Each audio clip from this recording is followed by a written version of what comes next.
Hey, it's Woke here, Wizard of Knowledge. Not the woke you were thinking. But this is my well. And today we're going to explain how to prevent wells from freezing. Well, first of all, I've got an insulated fake rock, which does good most of the time. But I have to tell you, if the temperature gets below or getting single digits, at least here in Georgia, I've had an issue with this valve right here, which I have another line that goes 400 and something feet to another part of my property. This thing's broken twice, and it's not cheap to have replaced. This is a little beyond what I feel comfortable doing. Just making sure there's no leaks, because I just had it fixed again. So what we're going to do today is show you how to protect your well from freezing.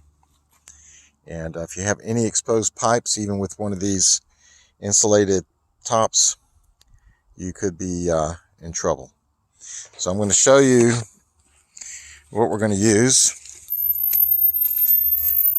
You can get this stuff at Home Depot, or it's heat strip. You can get it in different lengths. I got a little bit of a long one. Just want to make sure I had enough. I probably could have gotten away with like a 3-foot one. In fact, I may have to order a 3-foot. This is really long, but anyways, we'll see. But what we're going to do is we're going to put this on the underside of the pipe with this little piece here against the pipe, because that determines the temperature. Some of the heat strips or heat tape, whatever you want to call this stuff, will have a orange looking thing with a black round sensor, but this particular brand has this at the end. So you make sure it's underneath. You can put it to the side here. You can either zip tie it, electrical tape it, which is always a good idea. I'm going to use some Gorilla Tape and zip ties. And then for the topper, we're going to put some insulation and keep that nice and insulated. And the heat strip, of course, you have to have a place to plug it in. What I'm going to do is just leave the cord. I'm not going to run another electrical line. We do have 240 here.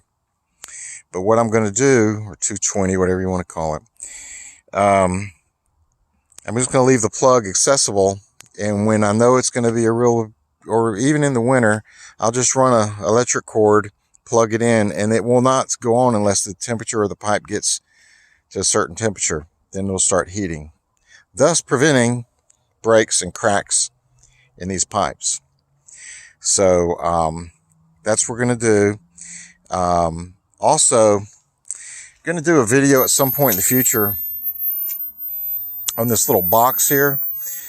The boxes are fine, but the thing is, the capacitor in there can go bad, and it's like $160, I think, their price, and I don't know how much they charged in to switch it out.